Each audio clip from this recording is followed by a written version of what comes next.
and simulcasting of the today's program.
I would like to say that why Bharat, Shrestha Bharat,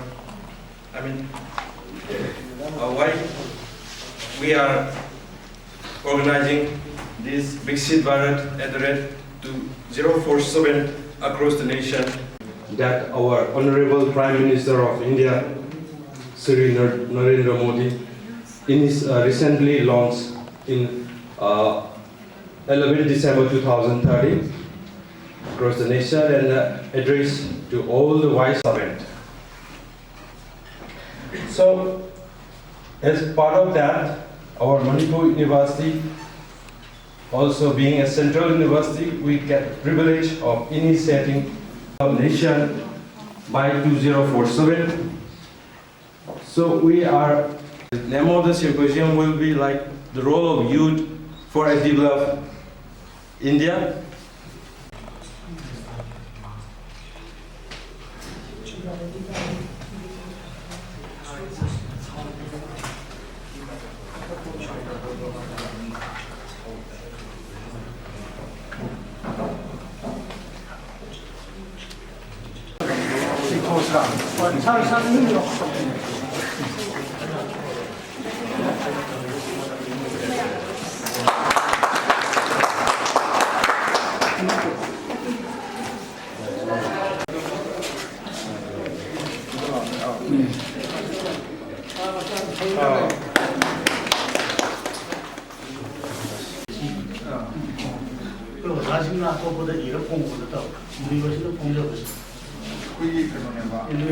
Documentation and notification.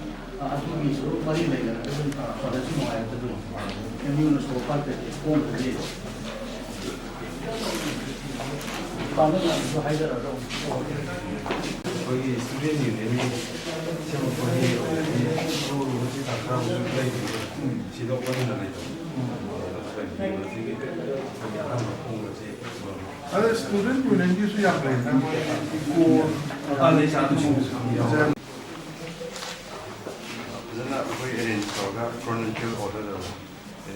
Display board से display board से करेगा लोग लगावा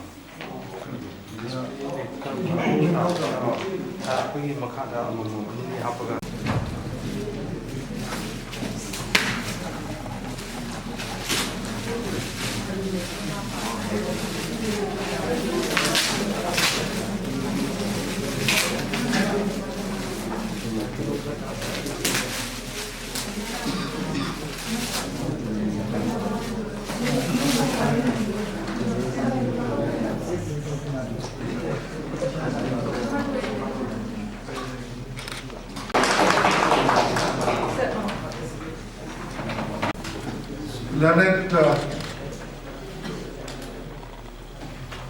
participants and the learned invitees, I have great pleasure in releasing the book Librarian and the Societal Development,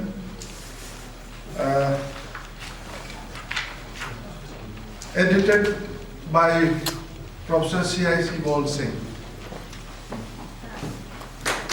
And two. Two by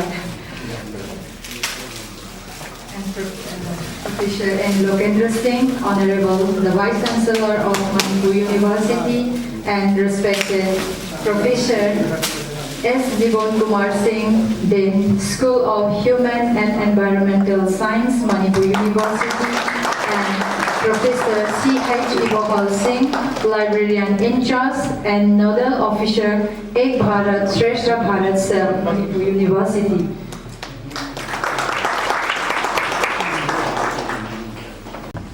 It's again a matter of great pride and a privilege for me to release the publication Manipur University Library has brought out entitled Contents of Print Journal, September-December 2023, Volume 1 and 2. Jivan Kumar, Dean School of Human and Environmental Science, learned colleagues, Professor Nagla, Professor Dilip, Professor Pedra, Professor Ranjit, Professor Imova, Professor Machan, all the distinguished invitees, their students, and ladies and gentlemen. Before I come to the theme of the symposium, let me just try to apprise you of some of the crucial developments that has been there in the university in the last 1 or 2 months, despite very serious social crisis in the state. University, all the stakeholders of the university, all the university fraternity have been consistently working very hard in order to regularize the teaching learning process, in order to put forward all the academic and the research activities in the university. Some time back, university had organized a book fair, and that had actually attracted a good number of our students and academics from within the state, and that had given a lot of academic of the Society of Manipur, and there was some very interesting programs on interaction of some of the research scholars and various other experts from our state, people from theatre, people from the field of journalism, people from different areas of our society. They come, they visited the book fair, and there was a very, very active interaction between our student community and all those experts from the state. Manipur University also had organized 2 days program on NEP, and there were participations from a good number of university, many vice chancellors from within the state of Manipur, and even from the from outside the state, including Nehu, Tripura University, then Central Agricultural University, and Triple IT, then the State University of Dharmanjari University, then Manipur Cultural University, the Vice Chancellors, the administrators, officers of all these universities, including many of the academic staffs and faculties. They participated in the 2 days of the Honorable Minister of State and External Affairs, Sri R.K. Ranjan Singh, and we are now fully prepared to sign the MOU with St. Nalanda University. Now coming back to this, the theme of this symposium and also for this program. As Professor Ibohal and Professor Jivan had very clearly stated, Viksit program is an initiative of the Honorable Prime Minister of India, and the Honorable Prime Minister is interested that India should be a fully developed country by 2047. In fact, if we, go through the way of how India has been transforming at such a rapid pace in the last 10 years, in terms of economic transformation, in terms of educational transformation, in terms of changes, that India has made in its relationship with various other countries. India has, in a very short period of time, has, achieved so tremendously in the last 10 years. As many of the speakers have already stated, India has been able to consistently maintain a growth rate of about 7% per annum. The per capita income of India is increasing. The export of India is also expanding tremendously.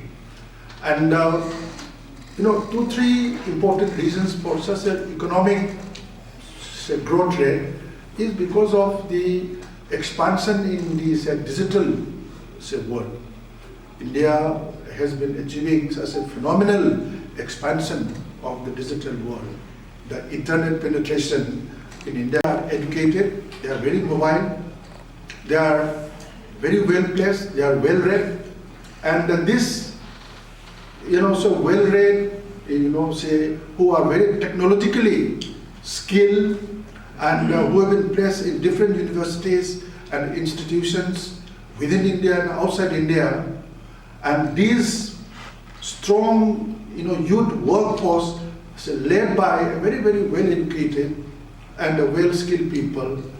They are trying to bring about some kind of a transformation in the economy, in the digital world, in the technological world, and therefore India has been able to achieve in the last 10 years phenomenal growth and phenomenal success. Even in terms of external affairs, India is doing extremely well in terms of its relationship with United States or even with China, for example. India has been able to keep a very good relationship with United States while maintaining a fairly good relationship even with China. Even on the matters of, Soviet, Russian, Ukraine conflict, India has been able to maintain the long. India is doing fairly well in its relationship with Southeast Asian country, because in the last 2-3 years,